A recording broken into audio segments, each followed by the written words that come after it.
ways to live longer and better. Something remarkable is happening.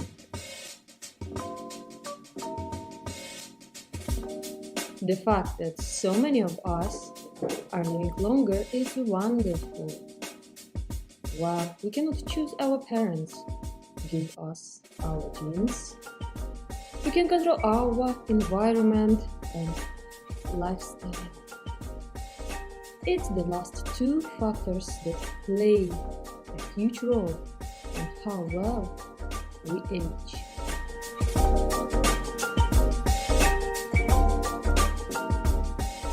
So I'm going to walk through what I think is your ideal protocol minus the supplementation. I don't want to speak to that. I'll let you add any of that other than metformin if you think there's something else people should do. But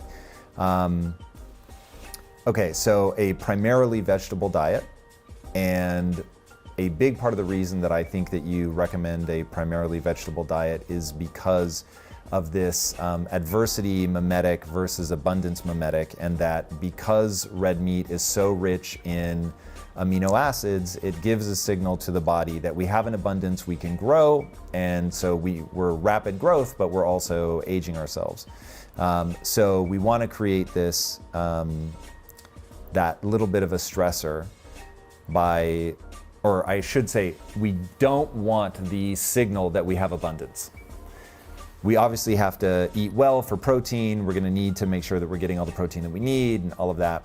And that you advise intaking vegetables that have gone through a hormetic trial themselves. So like with the wine grapes that are highest in resveratrol, they're often dehydrated, and ones that have fungus on them, I guess, really do well because resveratrol, I would imagine, is part of their defense mechanism. It is, yeah.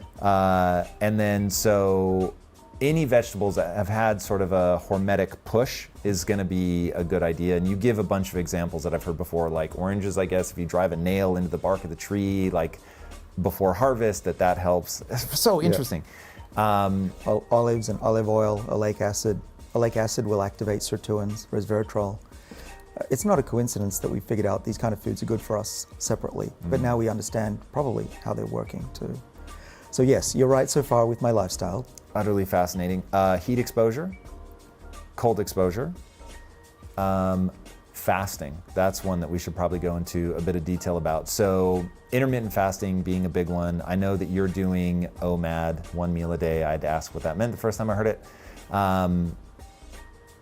And you're doing that, you're still intaking a fair amount of calories. I mean, you're in good shape, but you're not withering away. So I imagine that you're roughly taking in enough calories to hit maintenance levels, right? But only in a single meal a day. Do you eat like, because I think you eat in a 2-hour window? Well, I'm not strict about it. I have dinner, and occasionally I break down. I have a little bit of a snack in the afternoon, and occasionally as needed, kind of. Occasionally I have lunch with friends. Occasionally I have breakfast. But my best days, I would say probably at least 5-6 days a week, are not eating maybe more than a nut, a few nuts or a nibble of chocolate until dinner. And then dinner is great. Dinner is a big meal for me. How many calories in your dinner? I don't know, but I go to a restaurant and I'm eating multiple dishes. I just don't eat dessert. I steal little bits, but that's it. I avoid sugar like it's the plague for the reason we just mentioned. There are sweet spots that are different for everybody. Some people like breakfast and don't care for dinner. But you want to be able to... I'm actually more like that. My last meal is at 1:15 p.m. Oh, wow, okay. But what you've got now is after lunch, you go all through the night. Yeah. You've got that extended period. You want to use the night as a period of fasting because you're not thinking about food when you're sleeping anyway. But also, I'm wondering if you see this too, or feel this. For a few weeks when I started doing this more intensely and actually skipping lunch, it was tough. It's tough for everybody, I think, because we've got ghrelin coming out and we have to eat something. We're used to eating. But after 3-4 weeks, I didn't feel like eating. In fact, if I ate something, I'd get a little bit woozy or brain fog. And what I saw when I was measuring it, so I've done the Levels Health thing on my arm.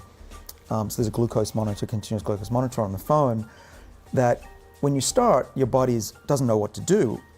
Hungry, you're losing glucose, you feel tired, you're hungry. But what happens over time, after 3 weeks, is you steady out, and your liver wakes up and learns that it needs to do its job, which is in part making sugar for your body, glucose. But our livers are much smarter than our eyes and our mouths, much. And continuous. Your liver, my liver, if you measure it during the day, I showed you a graph earlier when we were talking, the line through the day is really steady in this zone. And that's why I can power through the day. I don't feel over energetic, I don't feel lethargic, I don't even feel hungry. But there's a really important point, which is it's individual. The other important point is that you need to get through the hard part in the beginning.